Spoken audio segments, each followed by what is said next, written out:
Bárbaro. Bueno, muchas gracias por sumarse a esta meetup.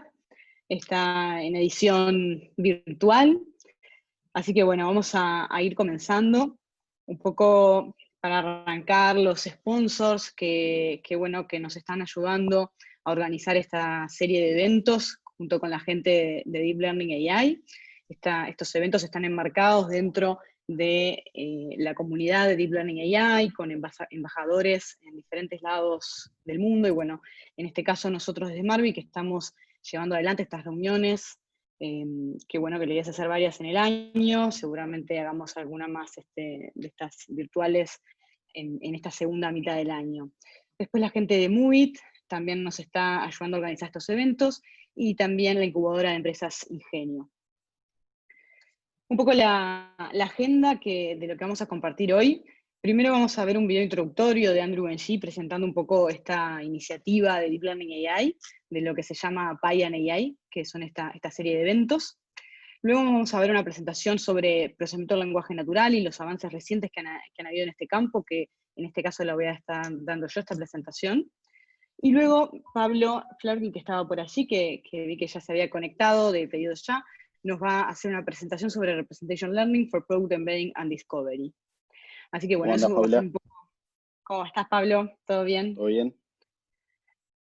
Así que bueno, eso va a ser un poco la agenda del día de hoy, ¿sí? Vamos también a abrir algún espacio para preguntas. Vemos si lo hacemos sobre la mitad o lo hacemos al final para darle más continuidad, pero bueno, también la idea es que podamos conversar un poquito, ¿sí?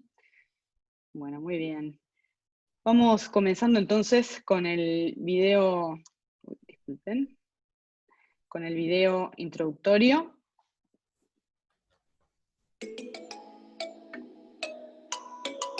Hello, deep learners. I'm Andrew Ng, founder of deeplearning.ai, and I'm excited to welcome you to our global deep learning community.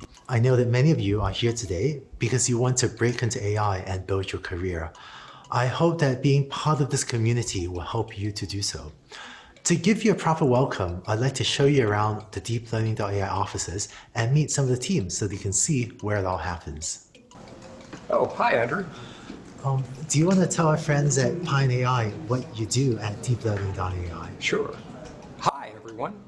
I make articles and other media that help people learn about AI and help them understand the huge impact that AI is having in the world.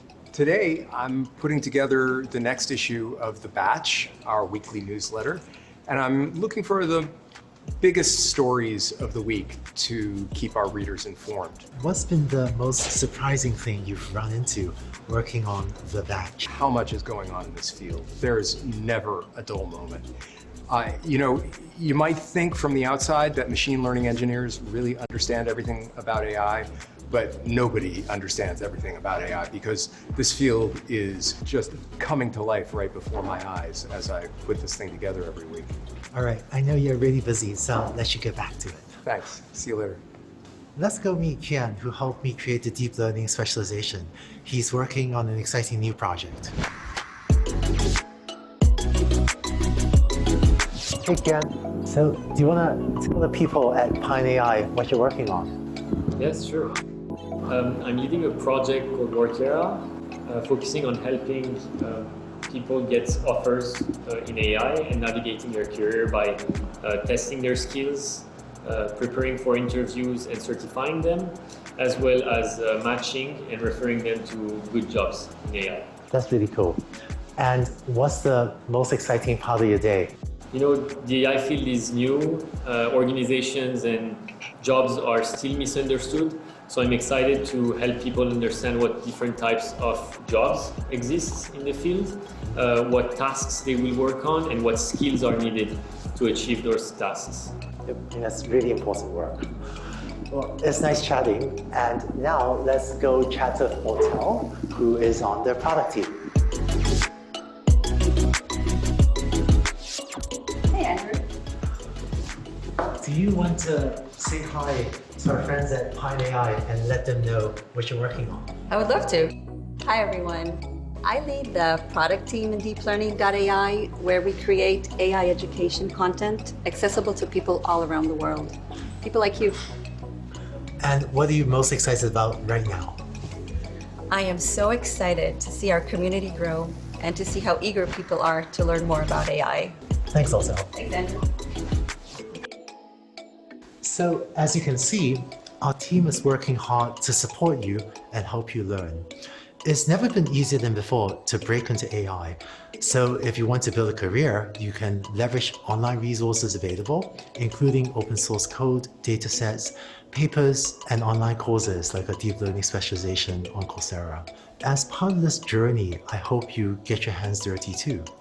Don't be afraid of diving in to build your own project, or go ahead and try to replicate a research paper that you're excited about. One thing that I've seen help a lot of people succeed is if you can build a community or find a community of fellow deep learners you can meet with and study with on a regular basis. In fact, I hope that this Pioneer meetup that we're at right now will be a good place for you to meet these people. I hope you enjoyed the event today and that you learn a lot, both from the talks and from each other. And once again, welcome to the deeplearning.ai community.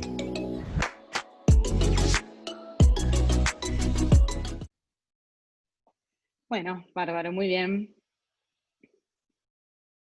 Bárbaro, bueno, luego de haber visto el video, vamos a continuar con la agenda, que es la primera presentación esta sobre Natural Language Processing. Así que bueno, vamos a comenzar con esto, ¿sí? Entonces, para arrancar, ¿verdad? Primero que nada, ¿qué es el procesamiento del lenguaje natural, o NLP por sus siglas en inglés? ¿Sí? Es un campo de las ciencias de la computación, también de la inteligencia artificial y de la lingüística, ¿verdad? Es como la conjunción de alguna manera de diferentes campos que estudia de alguna manera la interacción entre las computadoras y el lenguaje humano. Trata de entender lo que decimos nosotros en lenguaje natural. El lenguaje natural tiene muchas particularidades. Una de ellas es que es muy poco estructurado, ¿verdad? Es una tarea compleja la que se está tratando de resolver. Hay muchas ambigüedades en el lenguaje. Y hay muchas cosas también de contexto que nosotros, con nuestro conocimiento general del mundo, podemos resolver, que estamos pretendiendo que las computadoras aprendan también a hacerlo, ¿verdad? Porque, por ejemplo, si yo les digo, la cama no entró por la puerta porque es muy angosta, o la cama no entró por la puerta porque es muy ancha. En realidad, lo único que cambié fue la palabra angosta y ancha al final, ¿verdad? Pero nosotros entendemos que lo que no entra es la cama por la puerta y qué es ancho y qué es angosto, porque nosotros sabemos de que las cosas anchas no entran por las cosas angostas, ¿verdad? Pero ese tipo de ambigüedades y de complejidades y de información relacionada al contexto es lo que tenemos que tratar de transmitirle, ¿verdad?, a estos modelos de lenguaje que estamos armando para que sean un poco más inteligentes, ¿verdad?, y logren resolver ese tipo de cosas. En el lenguaje, además, hay muchas ambigüedades, ¿sí? Si yo les digo, por ejemplo, los espero en el banco, puede ser el banco de la plaza, puede ser el banco de la entidad financiera, dependiendo también de qué venía hablando yo en la conversación, puede ser un escenario u otro, ¿verdad? Y la palabra banco puede tener diferentes tipos de representaciones. Entonces, este es un campo que está en estudio muy activo, donde realmente se están haciendo, se está trabajando muchísimo, hay muchos grupos de investigación trabajando muy fuerte en esto.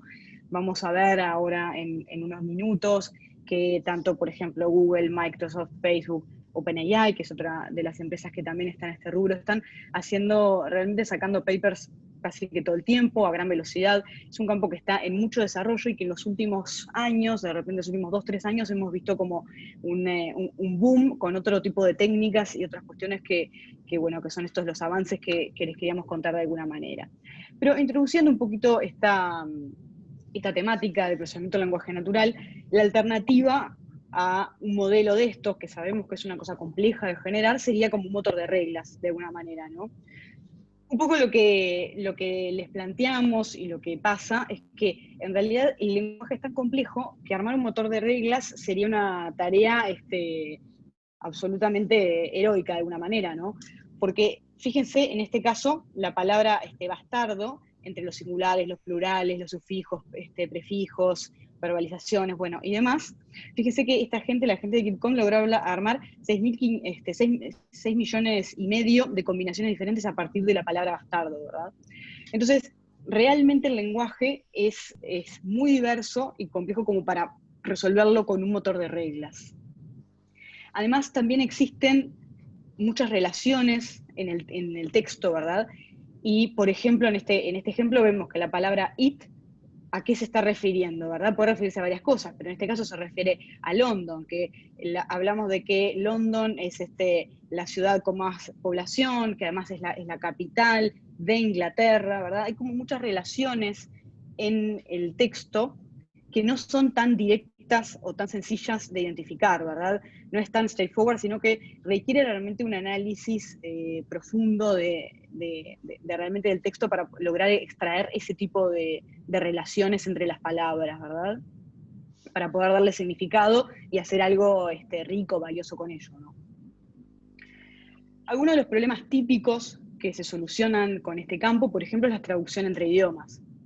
Algo que actualmente funciona muy bien es el Google Translate, por ejemplo, y ha ido mejorando con los años, ¿verdad?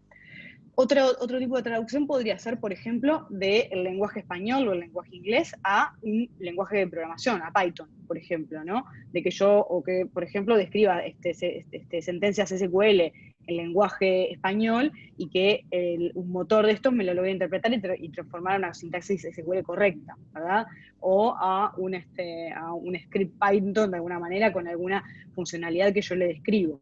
Entonces, eso podría ser también otra aplicación de traducción que es muy interesante, de hecho. El autocompletado, usamos, por ejemplo, el texto predictivo en el celular casi que ya sin darnos cuenta, y en realidad eso por detrás tiene un lenguaje, tiene un modelo de lenguaje que aprendió de español o de inglés, y que lo está usando para ver qué palabras es más probable que yo escriba, dado lo que ya escribí antes, por ejemplo. Y en realidad, ya lo usamos casi que sin darnos cuenta. Para generar texto, está como muy de moda el tema de la fake news también, o los textos generados por una inteligencia artificial, un modelo de estos que en realidad engaña de alguna manera al lector y es una noticia falsa. Para tareas de responder preguntas, ¿sí? Dar una pregunta, ¿cuál es la respuesta?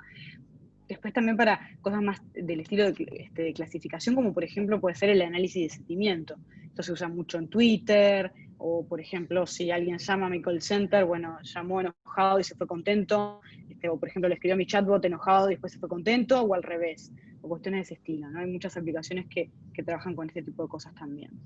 Y en realidad las aplicaciones son muchísimas más, pero bueno, para comentarles algunas únicamente. Un poco el pipeline usual de un motor de estos de representador lenguaje natural sería primero procesar el texto, después hacer extracción de características y después modelarlo para mi problema específico, ¿verdad? Para lo que yo quiero hacer. En la parte de procesamiento del texto, uno de los primeros pasos es hacer una limpieza. Por ejemplo, si el texto es proveniente de la web, bueno, quizás tengo que eliminar tags HTML o cosas de ese estilo. Después lo normalizamos, podemos tener palabras en mayúsculas, en minúscula, pero de repente yo quiero que la palabra hola, por más que la tenga con H mayúscula, sea la misma que la palabra hola con H minúscula, ¿verdad? Porque la misma palabra no tiene sentido ampliar el vocabulario, por ejemplo, para decir la misma palabra. También cuando normalizamos a veces tenemos que sacar signos de puntuación, espacios extra que puedan haber, bueno, dependiendo un poco de cuál es el objetivo final, tengo muchas cosas que puedo hacer para limpiar y normalizar mi texto. Luego de eso tengo que tokenizarlo, ¿no? Transformarlo en tokens, que pueden ser palabras, pueden ser oraciones, pueden ser fonemas, depende mucho también de cuál es el modelo final que yo voy a construir. Después hay otras técnicas que a veces se hacen, como por ejemplo eliminar las stop words. Las stop words son palabras que le dan como estructura, ¿sí? A las oraciones, al texto, pero que en realidad no tienen un significado en sí. Por ejemplo, la, a, el, cosas de ese estilo. A veces depende cuál sea el contexto, qué es lo que yo quiera hacer, capaz que me conviene eliminar las stop words y bueno, estoy reduciendo el vocabulario, tengo menos texto para procesar, de alguna manera estoy haciendo mi problema un poco más eficiente. Después también existen técnicas como stemming y lemmatization, que también van en esta línea de reducir el vocabulario con el que trabajo.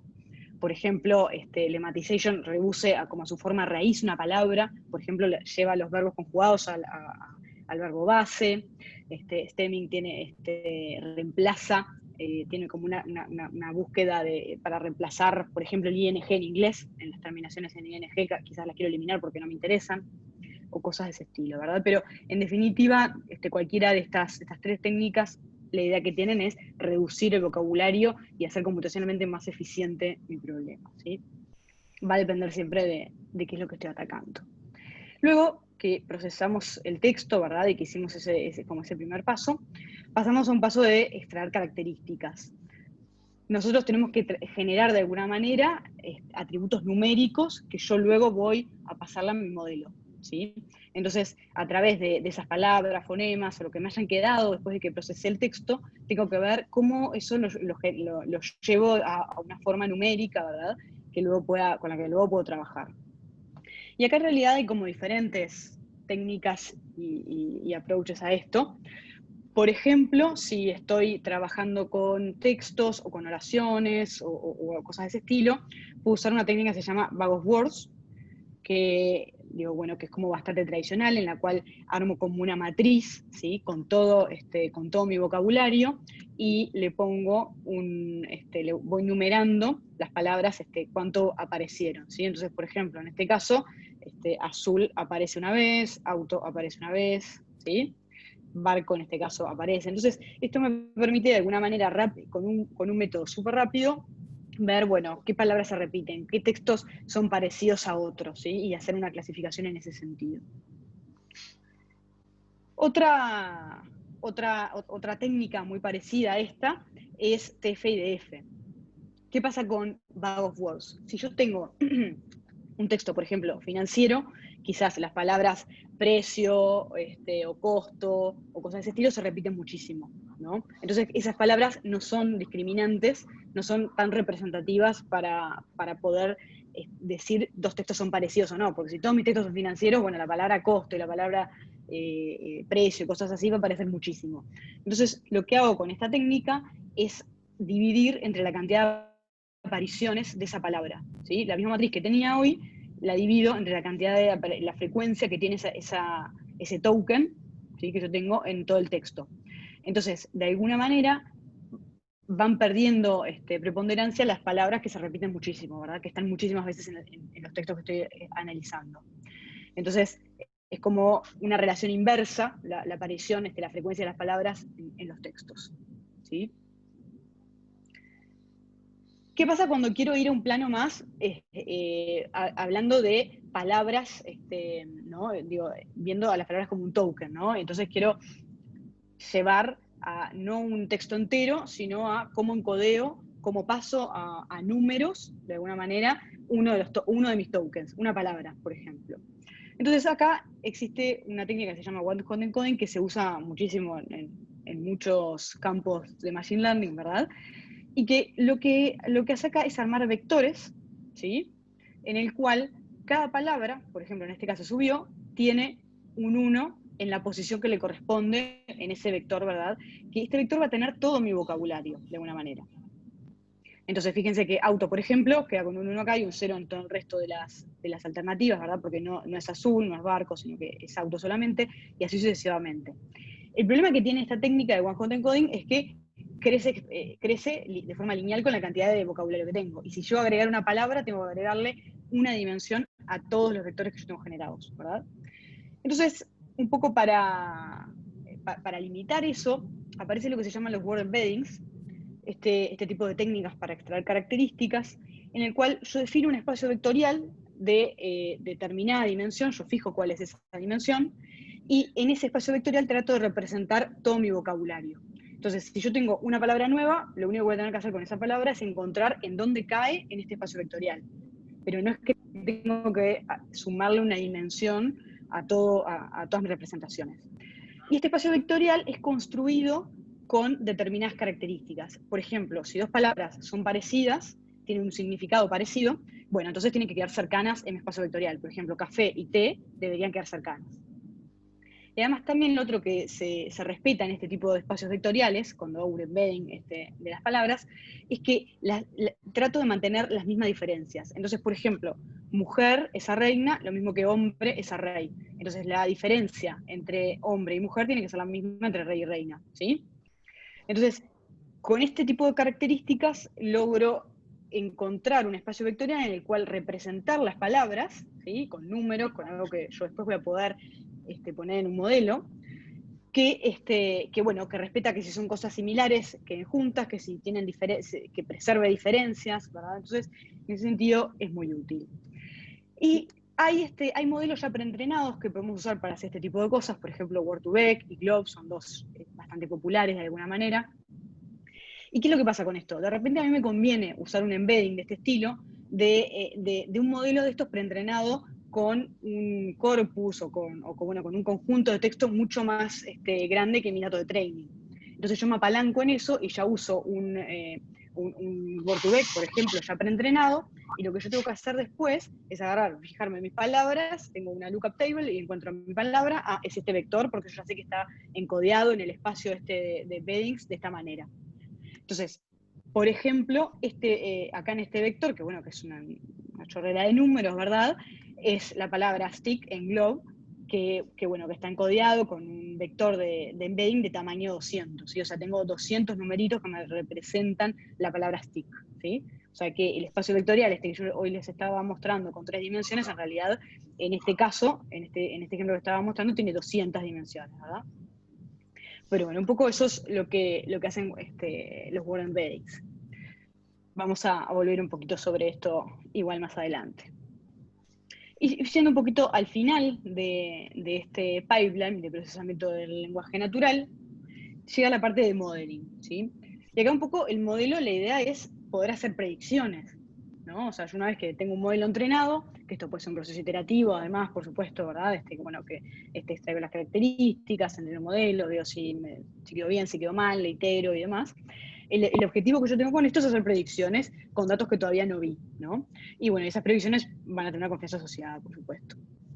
Y cómo es el modelo va a depender mucho del caso de uso que yo tenga, ¿sí? Si quiero detectar el spam, quiero hacer análisis de sentimiento, quiero modelar de qué tópico es un documento, por ejemplo, quiero hacer cuestiones de ranking, quiero hacer traducciones, ¿sí? De un lenguaje a otro.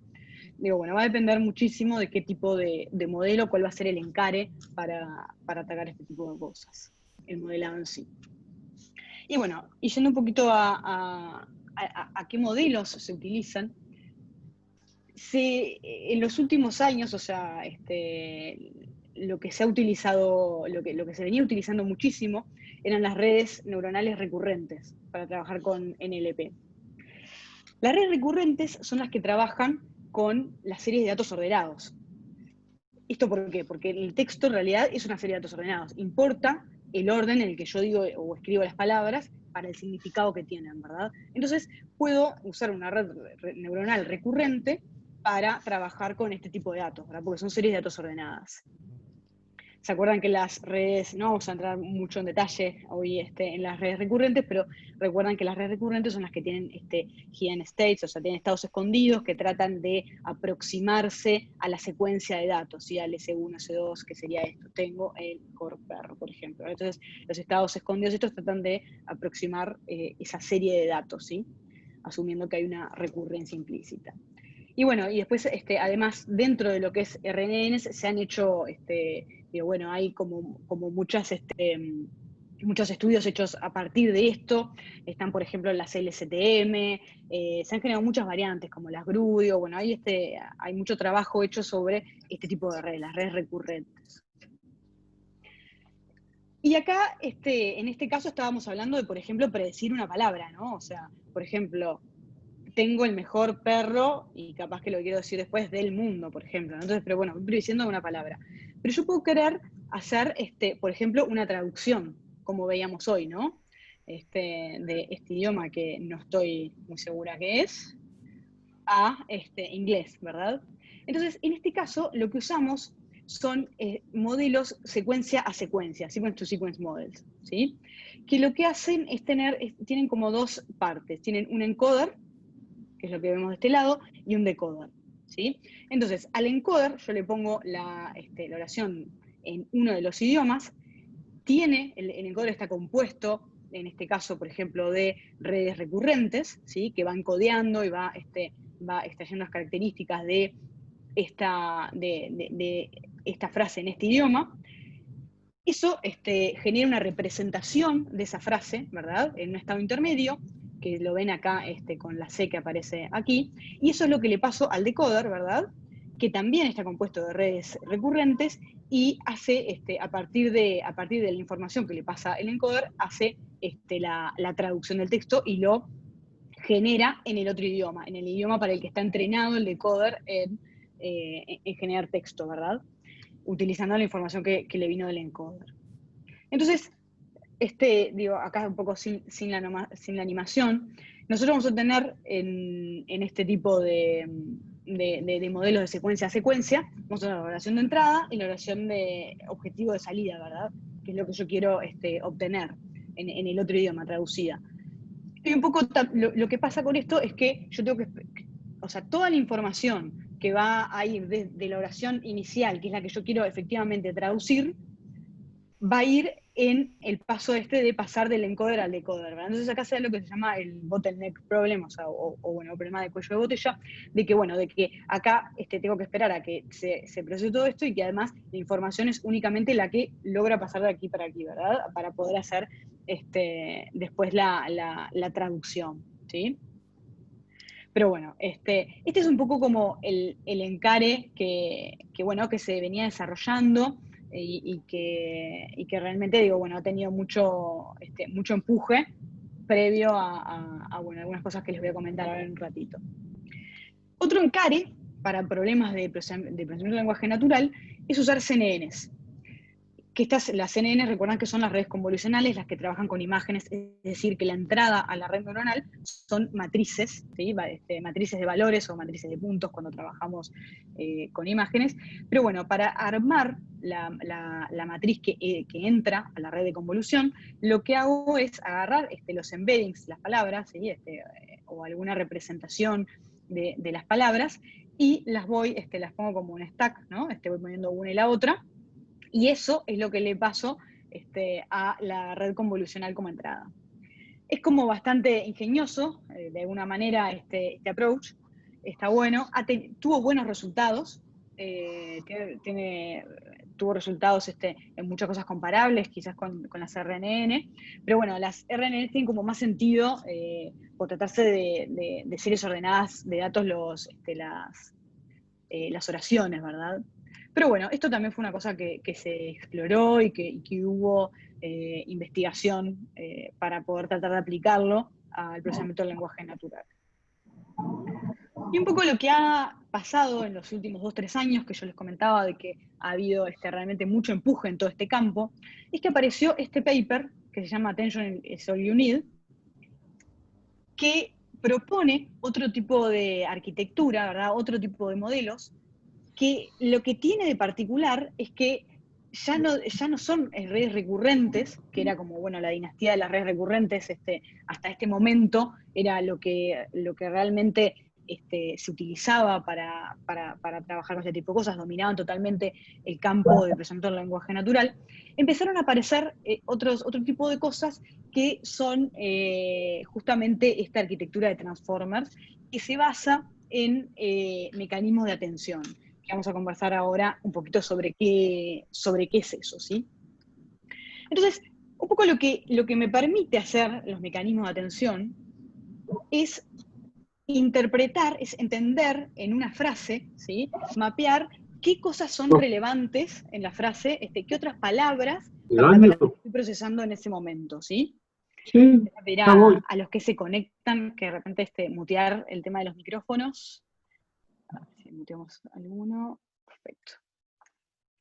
Bárbaro, muy bien. Entonces, como les decía, los mecanismos de atención justamente lo que hacen es encontrar las relaciones de la palabra que estoy procesando con el resto de las palabras que yo tengo en esa oración o en ese texto, ¿sí? Entonces, esto funciona, para entender un poco cómo funciona este mecanismo de atención, se generan 3 vectores asociados al texto que estoy procesando, ¿verdad? A la entrada de esa red. Se generan 3 vectores. El vector de query, que se representa con la Q en general, que es, bueno, la palabra que estoy procesando, ¿sí? O sea, estoy preguntando por esta palabra. Después existen también los vectores K, estos que son los key, que es, bueno, se entrenan, ¿no? ¿Verdad? Mientras yo entreno la red neuronal, voy entrenando también estos valores, ¿verdad? Pero el K termina representando qué relevancia tiene, ¿sí? Cuán relacionadas están, qué compatibilidad hay de la query, la palabra por la que yo estoy preguntando, con las otras palabras que yo tengo en el texto, ¿sí? O sea, voy a tener un vector K de estos por cada otra palabra que yo tenga a la entrada de esa red, ¿sí? Entonces, con eso voy viendo, bueno, qué tan relevante es para la palabra que yo estoy analizando el resto, ¿sí? Y después tengo la matriz B, que bueno, que después de ponderar, ¿verdad? De encontrar cuáles son de encontrar cuáles son las palabras más relevantes para lo que estoy analizando, y hacer, bueno, divido entre un número fijo y hago softmax, y después de eso multiplico por una matriz B, que son los valores, porque bueno, digo, para preservar de alguna manera la información que tenía esa palabra que encontré que era relevante, ¿verdad? Que encontré que cuando la multipliqué el K que tiene información sobre el resto de las palabras con el query que yo estoy analizando en ese momento, bueno, las que son relevantes, este número me va a quedar alto, ¿verdad? Va a ser alto, y voy a ponderar bastante por ese B. Entonces me voy a quedar con la información de esa palabra. Vamos a verle un ejemplo para que quede un poquito más claro esto que les estoy comentando. Por ejemplo, si analizamos estas dos frases que tenemos acá, ¿sí? The animal didn't cross the street because it was too tired. Acá el it se está refiriendo, ¿verdad? Al animal, ¿verdad? Porque el que estaba cansado era el animal. ¿Tá?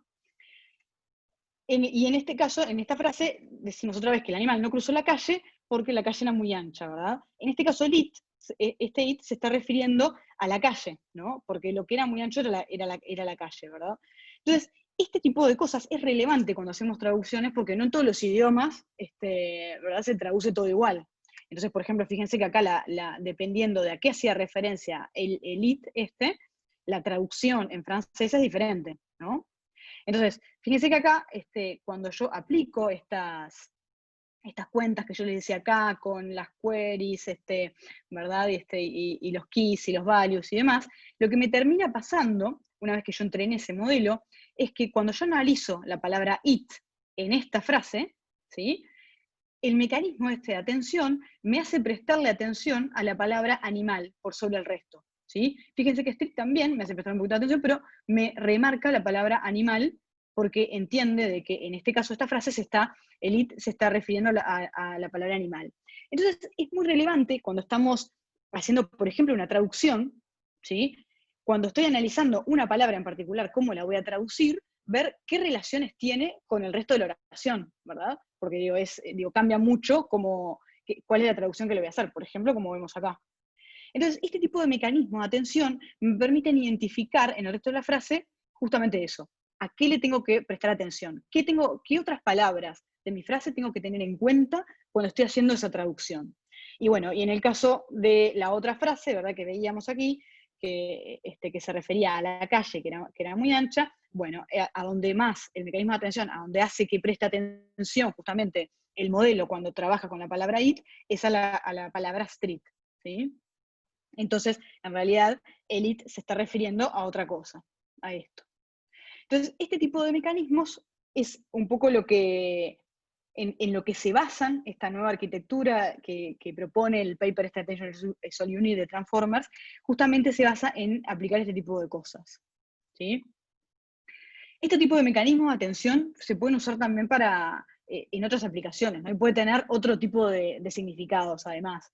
Por ejemplo, para trabajar con imágenes, o para detectar movimiento, como les decía acá, para disparar, procesar una imagen, por ejemplo. Digo, bueno, si de repente detecto que la atención tengo que ponerla en determinado lado, bueno, capaz que ahí tengo que procesar algo. Entonces, este tipo de mecanismos de llevar la atención cuando estoy procesando algo a determinado lugar de mi input, digo, bueno, puede tener otras aplicaciones además de en el contexto de procesamiento del lenguaje natural.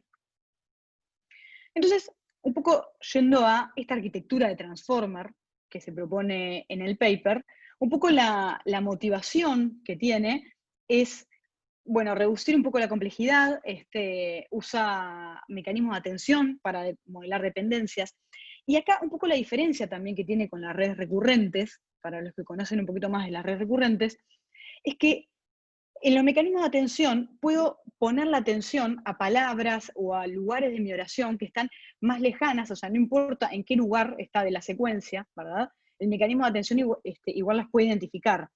En cambio, en las redes recurrentes, digo, bueno, hay como les comentaba, bastante trabajo arriba de eso, y por ejemplo las redes LSTM también ese desarrollo va un poco en ese sentido, pero en realidad, ¿cuánto puedo acordarme del texto que ya pasó? En realidad, cuando estoy procesando, es más limitado a que con estos mecanismos de atención, en los cuales yo puedo tener más libertad para poder poner atención y foco en una palabra que estaba, por ejemplo, más alejada de la palabra que yo estoy analizando en este momento, por ejemplo, para hacer la traducción, ¿sí? Tiene algunas otras ventajas computacionales también, bueno, que evita recurrencias, entonces puedo paralelizar más el procesamiento.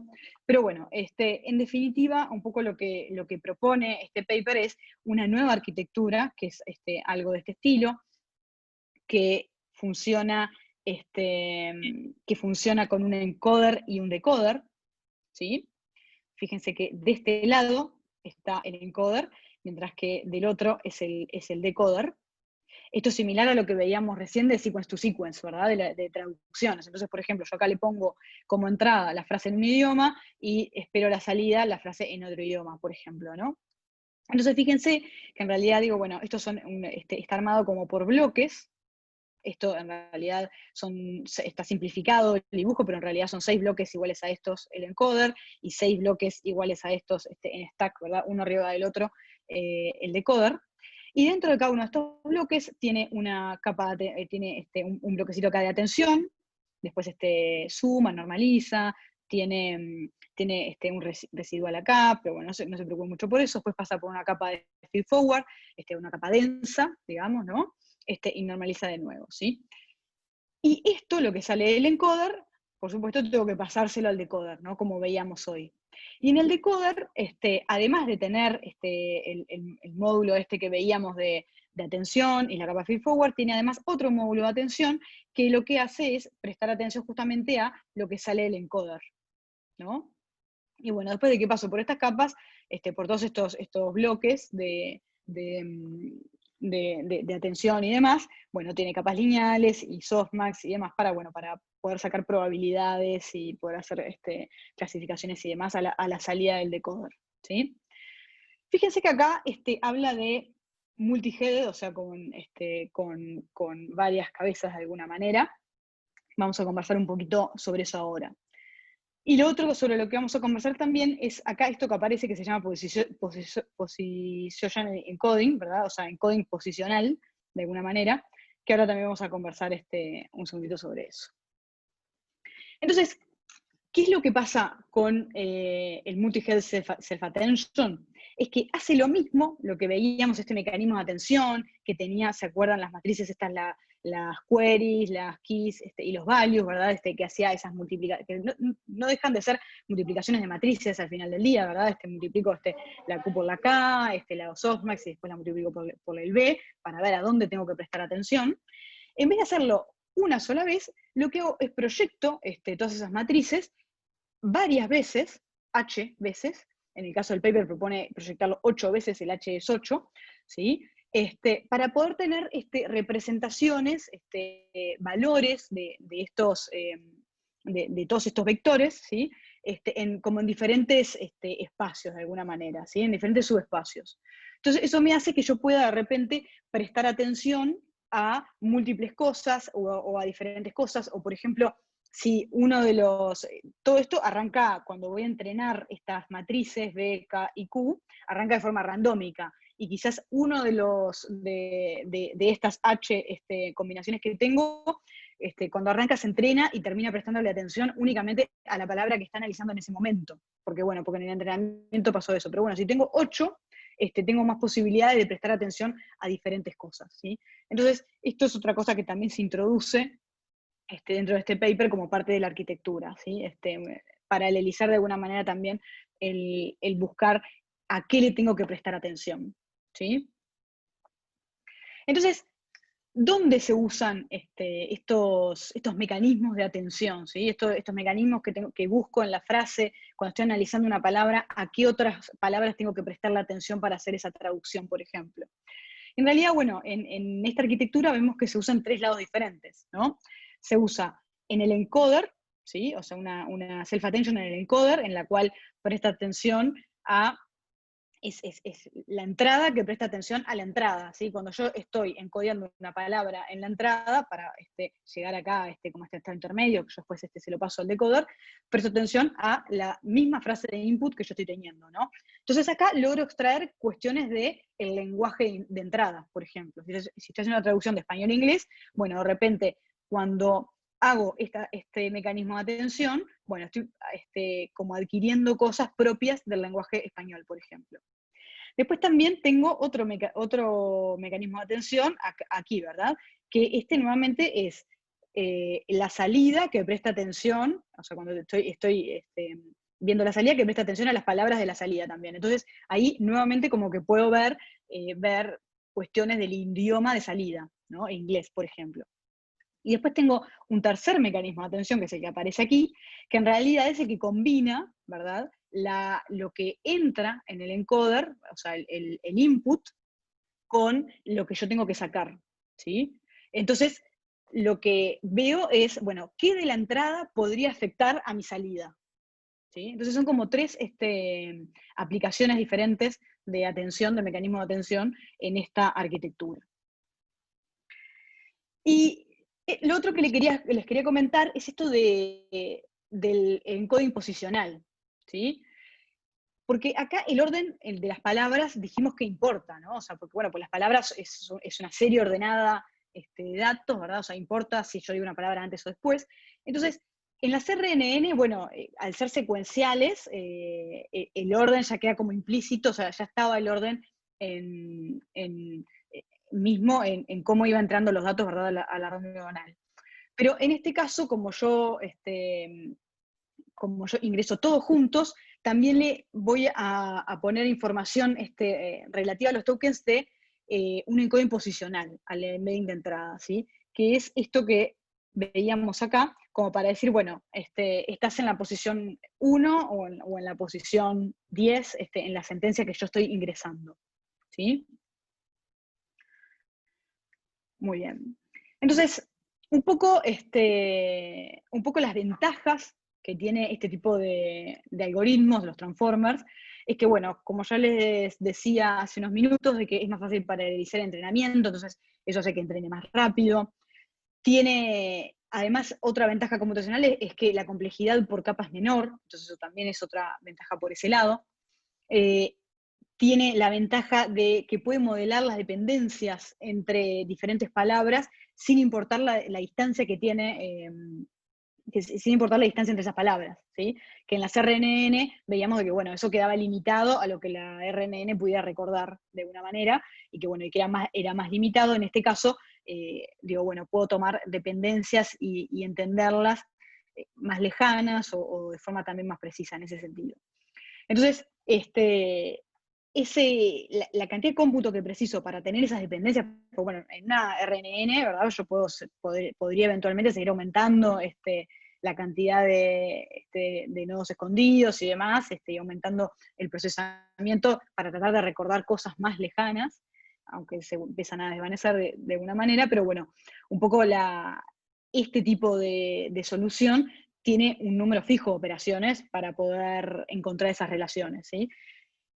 Eso tiene como ventaja que evita de que crezca la complejidad y el número de operaciones requerido. Como desventaja, podría llegar a optimizarse en algunos casos, y como es fijo no se optimiza, ¿sí? Otra cosa que pasa también con este tipo de mecanismos de atención y los transformers es que puede llegar a generar modelos más interpretables. Es decir, yo puedo tener más pistas de qué es lo que tomó en cuenta determinada palabra o cuestión para hacer esa traducción, por ejemplo, ¿no? Porque justamente los mecanismos de atención lo que me hacen es apuntar o señalar que a qué yo le tengo que prestar atención. Entonces, de repente, mirando eso, es como también una vía para generar un modelo que sea más interpretable. Muy bien, y vamos a ver ahora Google BERT, que es como, bueno, una de las arquitecturas que se basó justamente en Transformers, en aplicar este tipo de cosas, la gente de Google sumó algunos, algunas innovaciones dentro de lo que es este modelo, pero está fuertemente basado en esta arquitectura de Transformers con mecanismos de atención, ¿no? Entonces, un poco lo que hace BERT es generar un modelo, un modelo del lenguaje, una representación, ¿verdad? Preentrenada para después poder usarlo para diferentes propósitos. Entonces, por eso dice que genera, o que entrena un modelo con propósito más bien general, de entendimiento del lenguaje, ¿sí? Y un poco lo que, el encare que toma esta gente cuando usa BERT es generar un modelo preentrenado, de propósito general, el cual después yo le hago fine tuning para llevarlo a un propósito más específico, ¿sí? Esto es, de repente, a los que conocen de Transfer Learning les resuena un poco con eso. Y además, otra cosa muy interesante que introducen es poder tener un entrenamiento bidireccional en cuanto a qué cosas toma en cuenta de las palabras. Ahora vamos a hablar un poquito más de eso. Entonces, BERT salió en 2018, Attention había salido a mitad de 2017. Está entrenado con dos cosas, con Wikipedia, que es un montón de palabras, 2,9 miles de millones de palabras, y un cuerpo de datos de libros, ¿sí? Que son también más de 10.000 libros, diferentes géneros, y demás. O sea, está entrenado realmente en mucha información, ¿sí? Y un poco lo que les comentaba es que está basado justamente en Attention is All You Need, y tiene esto de el entrenamiento bidireccional. ¿Y qué es esto? Yo cuando estoy analizando de repente la palabra que está en esta posición, la posición 2, en la CNN y mismo en el algoritmo propuesto por Transformers, tomo en cuenta las palabras anteriores, ¿sí? Para tratar de, por ejemplo, predecir la siguiente palabra, ¿sí? En este caso lo que propone BERT es tomar en cuenta todas las palabras, también las que vienen después, ¿sí?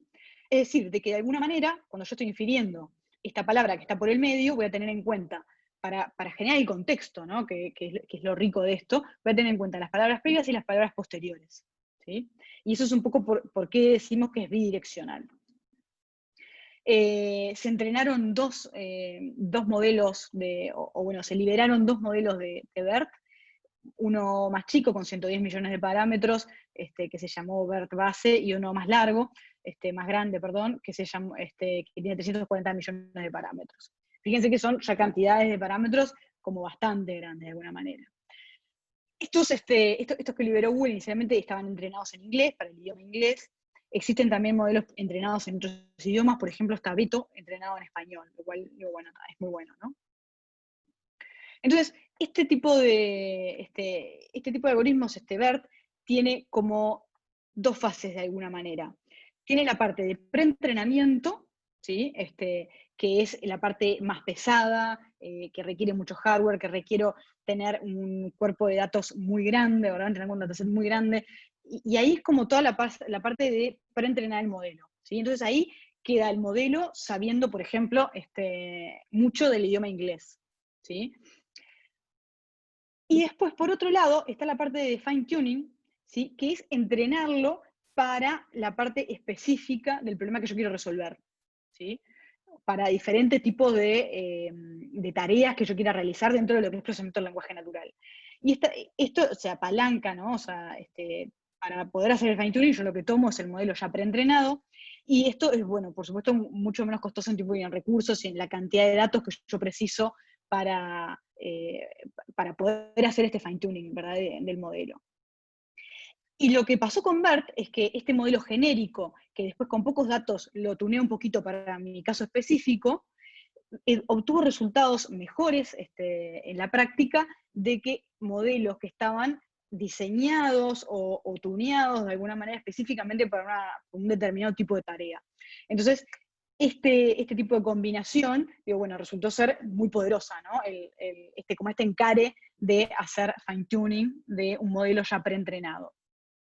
Este encare ya lo había hecho OPT, ya había hecho OpenAI con GPT, perdón, que también había tomado este mismo encare de entrenar un modelo, hacer un preentrenamiento muy pesado de un modelo con un propósito genérico y después hacer el fine-tuning para algo específico. Entonces, como les decía, primero hacemos una parte de preentrenamiento y después una parte de fine-tuning. En este ejemplo, por ejemplo, lo que se está mostrando es dos sentencias, ¿no? Entonces, lo que hace, o sea, para entrenarlo, lo que hicieron fue poner dos sentencias y tratar de clasificar si esa sentencia, si la sentencia B era la que le seguía a la sentencia A. Entonces, fíjense que esto es un entrenamiento como no supervisado de alguna manera, ¿no? Porque no tengo que etiquetar datos y demás, sino que en realidad agarro un cuerpo de texto y puedo automáticamente dividir sentencia A, sentencia B, y después voy armando pares para ver, para armar las que son, las que sí son la siguiente sentencia y las que no son, ¿no? Entonces, digo, bueno, tiene fíjense que tiene un símbolo especial para iniciar las sentencias, tiene separadores, también como un símbolo especial que yo le puedo entrar a una de estas de estos modelos, ¿verdad? Y después, bueno, van pasando todas las capas, ¿verdad? Esto, digo, bueno, es un stack, como le decía hoy, de atención, normalización, y después, bueno, stackeado 6 veces por lo menos. Y a la salida, entonces después voy a tener, disculpen, la salida, ¿verdad?, del modelo. Y acá, una de las cosas que también hicieron para poder entrenarlo, yo les comenté hoy el tema de el entrenamiento bidireccional. Pero ¿qué pasa si yo a mi modelo lo dejo ver toda la secuencia de datos, ¿verdad? O sea, todas las palabras? En las capas superiores, como yo esto lo voy haciendo bidireccional para un lado y para el otro, en definitiva, una palabra dada indirectamente se va a ver, ¿verdad? De palabras anteriores y posteriores. Por eso, en general, cuando se entrenaban estos modelos, no se, para predecir, por ejemplo, la siguiente palabra, no se mostraban las que venían después. Lo que hace la gente para entrenar BERT es hacer como un enmascaramiento, ¿sí? Entonces enmascaran algunas palabras. Vamos a conversar un poquito más de eso ahora en un minutito. Muy bien.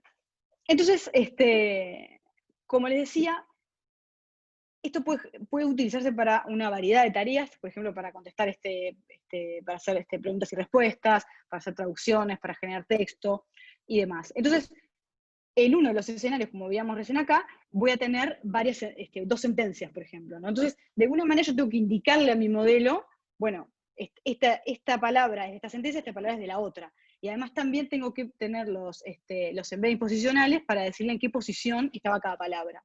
Entonces, a la entrada, ¿sí?, de cada uno de estos, de cada una de estas palabras que le entran al modelo de BERT, lo que hace es sumarle, ¿sí?, un embedding de qué sentencia es, si es de la sentencia A o si es de la sentencia B, y también un embedding de posición para ver en qué posición está esa palabra que yo estoy metiendo ahora al modelo, ¿sí? Además de los tokens de los embeddings de las palabras que yo estoy queriendo ingresar a mi modelo, ¿verdad? Entonces, la suma de estas tres cosas, de qué sentencia, en qué posición y cuál es efectivamente la palabra, es lo que efectivamente después va a entrar al modelo, ¿sí? Es la combinación de todas esas cosas. Entonces, vamos a ver un poco esto de que usa máscaras, que son bidireccionales y que usan máscaras para poder entrenar el modelo, ¿sí? Un poco lo que hace para poder usar esas máscaras, como les decía, es enmascarar de forma aleatoria para entrenar el 15% de las palabras, ¿sí? Entonces, lo que le ingresa al modelo, por ejemplo, como vemos acá abajo, es que, bueno, que the man went to the, y enmascara una palabra, ¿sí? Y después agarra y enmascara otra palabra, ¿sí? Entonces, esta es una de las cosas con las que entrena. Entonces, después, al final del modelo, lo que trata de hacer a la salida es que el modelo aprenda a predecir la palabra que yo enmascaré, ¿no? Entonces, no importa si ve las palabras posteriores y aprende esa bidireccionalidad, porque en realidad la palabra está enmascarada, o sea que no, la palabra no se va a ver a sí misma, entonces la predicción que va a hacer es como válida, de alguna manera. Entonces, esta es una de las técnicas con las que entrena con lo que le llamaron el Mask Language Model, que es una de las cosas que proponen en su paper. Con lo otro que entrenan es para hacer predicción de la siguiente sentencia, que es esto que yo les comentaba para que tratan de predecir si dos sentencias son consecutivas. Si da la sentencia A y B, la sentencia B le sigue a la sentencia A.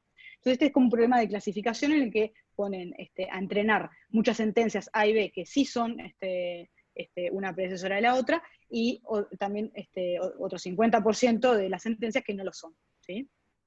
Entonces, con esto lo que logran hacer es entender relaciones entre las oraciones, que esto puede servir, por ejemplo, para problemas de procesamiento de lenguaje natural, de preguntas y respuestas, por ejemplo, ¿no? Entonces, lo que le van a poner como input a este modelo durante el entrenamiento es, bueno, una frase, un separador, como veíamos hoy, y la siguiente. Y un label de si es la siguiente o si no era la siguiente. Fíjense que también enmascaran algunas de las palabras cuando entrenan para predecir la siguiente sentencia.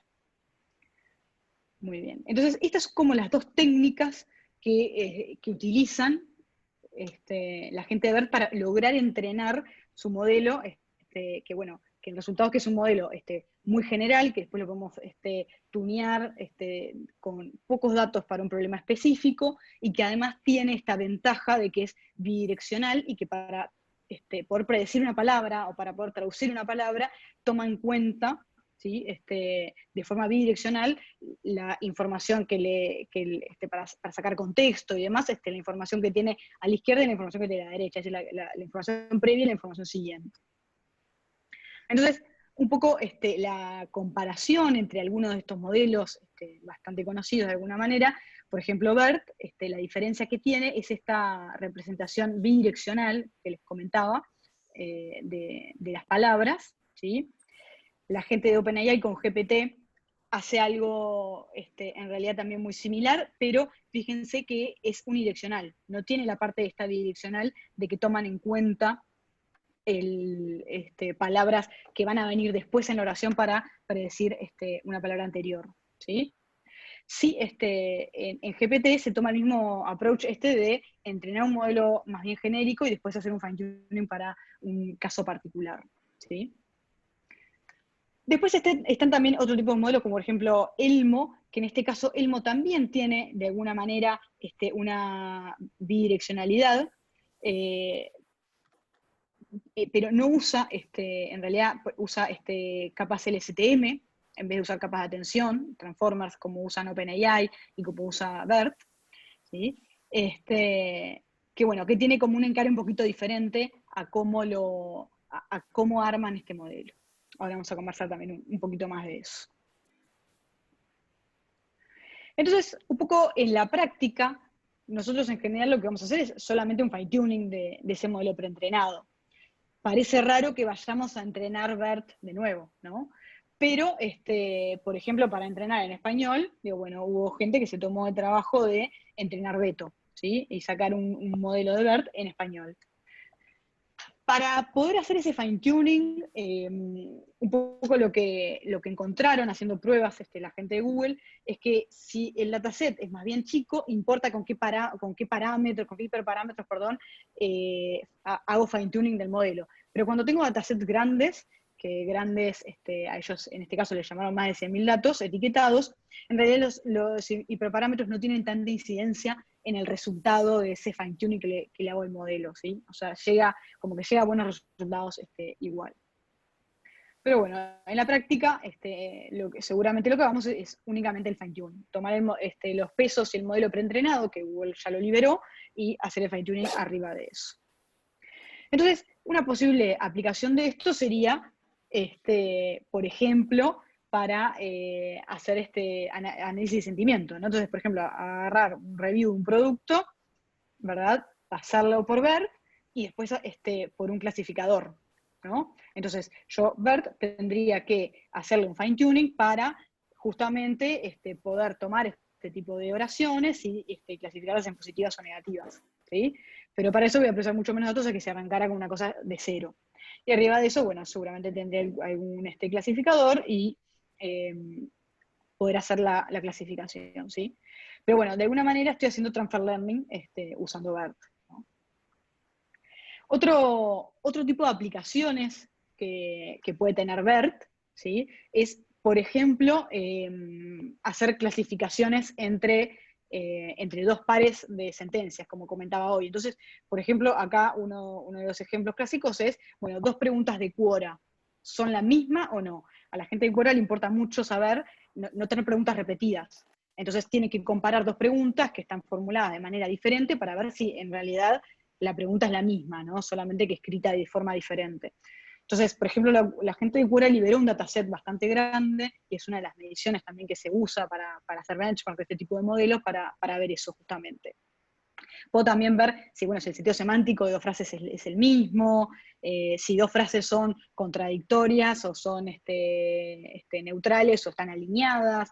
Todo ese tipo de cosas puedo hacerlo pasándole las dos frases, como veíamos hoy con un separador, a este stack de capas de atención de BERT, ¿verdad? Con el separador que comentábamos hoy, y después de pasar por todas las capas de atención y demás, voy a tener a la salida un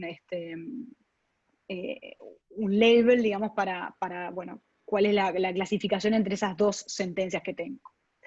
Otro tipo de cosas que también puedo hacer con este tipo de modelos es clasificar una frase, ¿no? Tengo una sola frase y clasificarla, por ejemplo, para análisis de sentimiento. Es el caso más típico.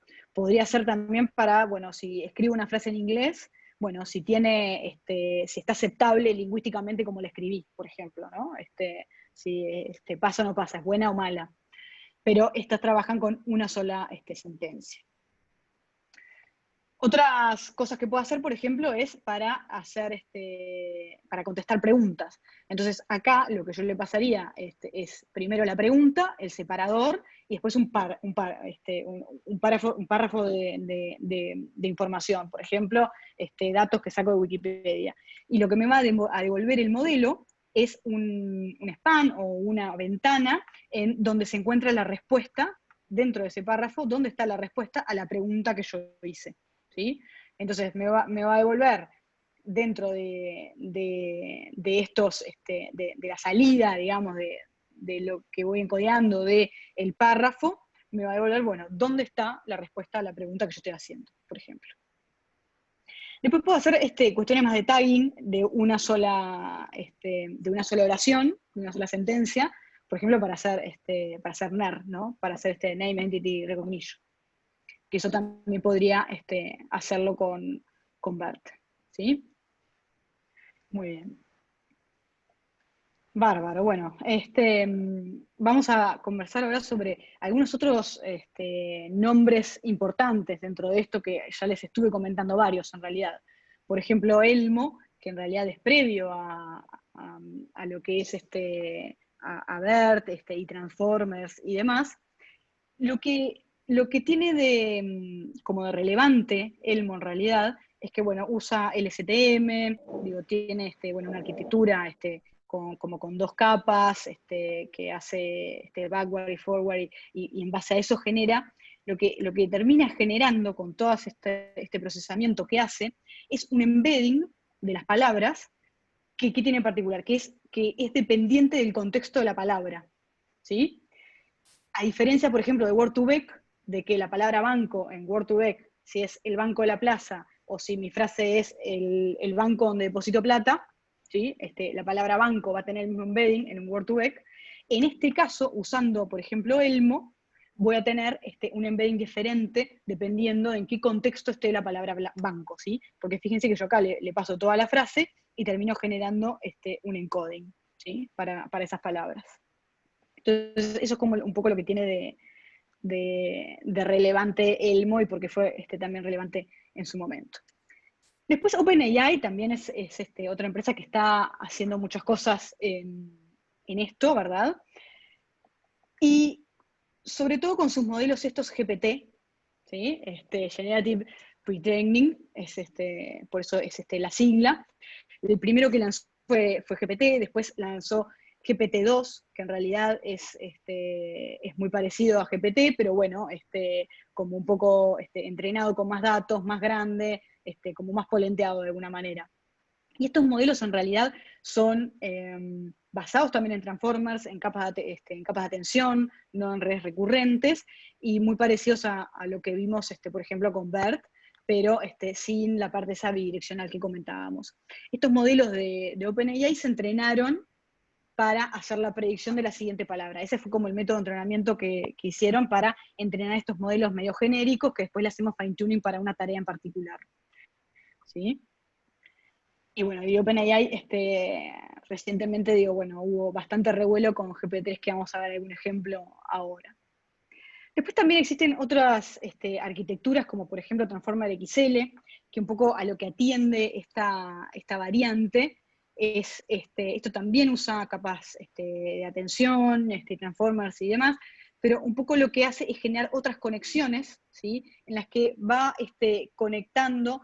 ¿Qué pasa con esto? Nosotros en BERT, por ejemplo, el largo de frase que yo le puedo pasar son 500 tokens, ¿no? O sea que si mi frase es más larga, o, por ejemplo, si automáticamente yo corto sentencias en lugares que no son, no es el fin de una frase en realidad, bueno, ahí puedo empezar a tener problemas de no prestar atención a alguna frase, a alguna palabra que sea relevante, ¿verdad? Para hacer una traducción, por ejemplo, para la tarea que esté realizando. Entonces lo que hacen en Transformer XL es generar otras conexiones, entonces la salida de uno de los...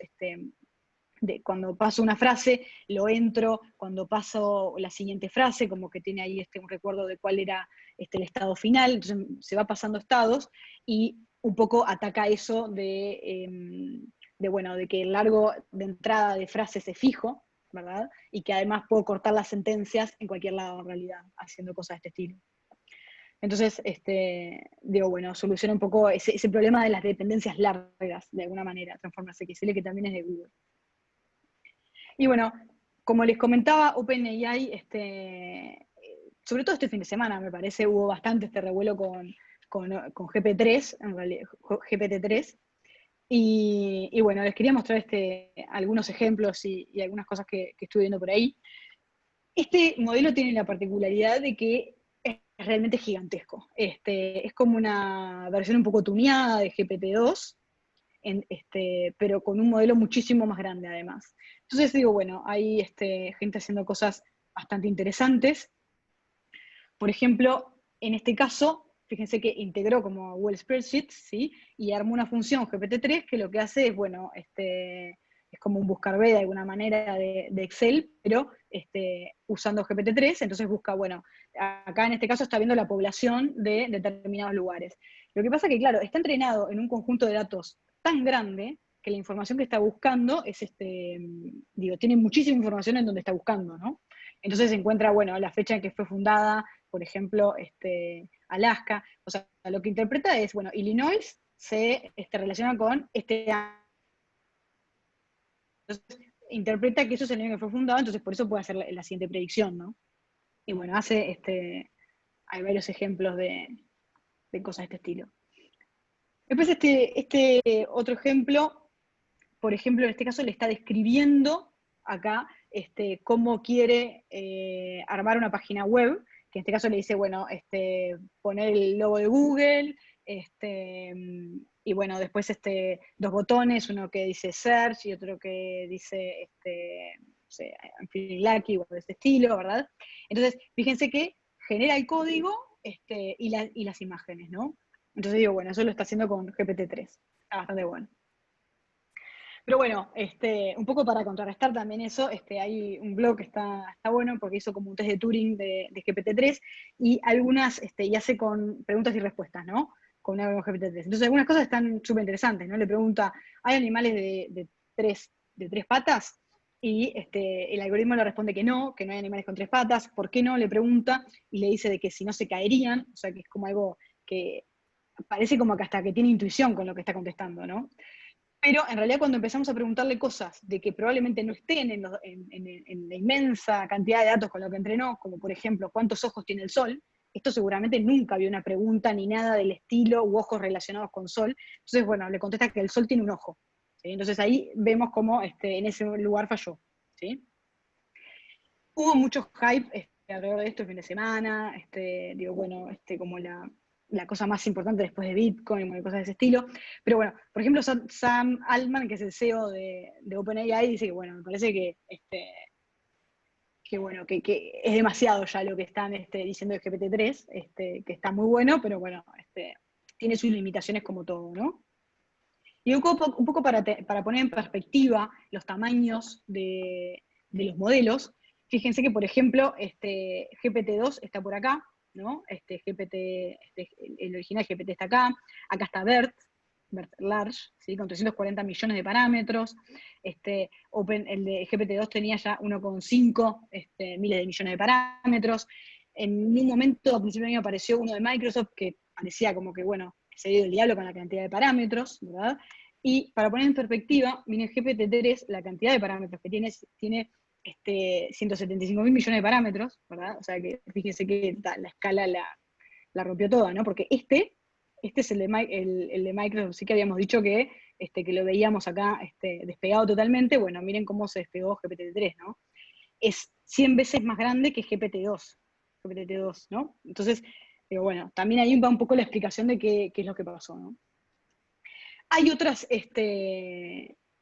cosas que pueden mirar si quieren meterse, ya para ir terminando, en este campo. Por ejemplo, está Hugging Face, que tiene un framework de Transformers que es open source, que tiene un montón de cosas ya implementadas y que realmente hay mucha gente que lo está utilizando.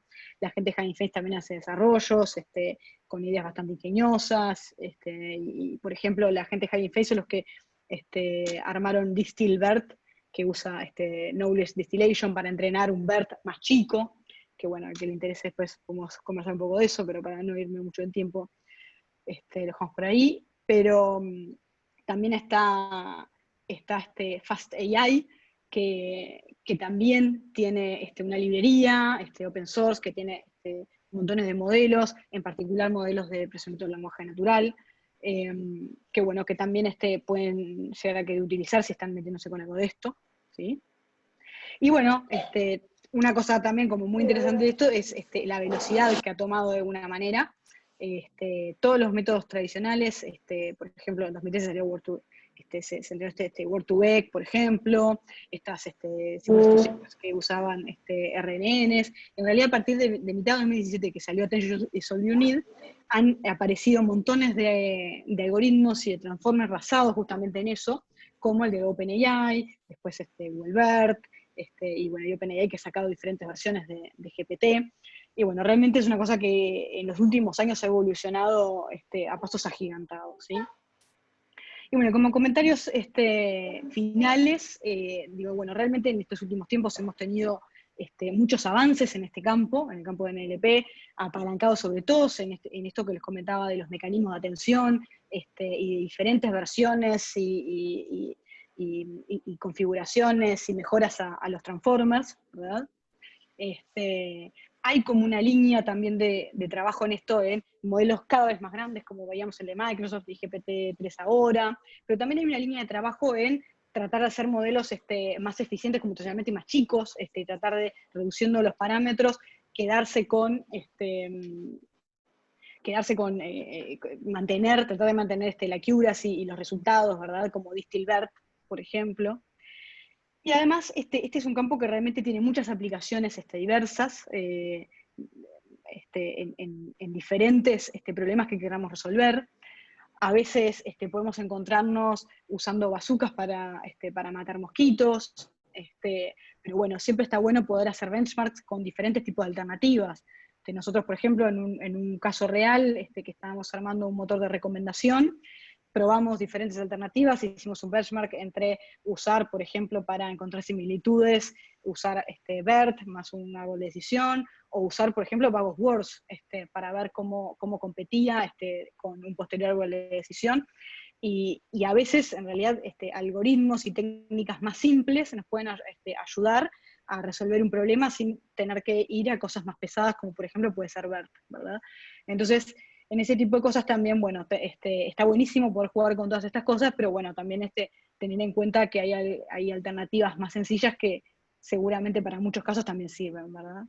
Pero bueno, eso era un poco lo que les quería comentar hoy. Así que bueno, muchas gracias por la atención, creo que me extendí un poquitito de tiempo, pero bueno, vamos a dejar a Pablo ahora con su presentación.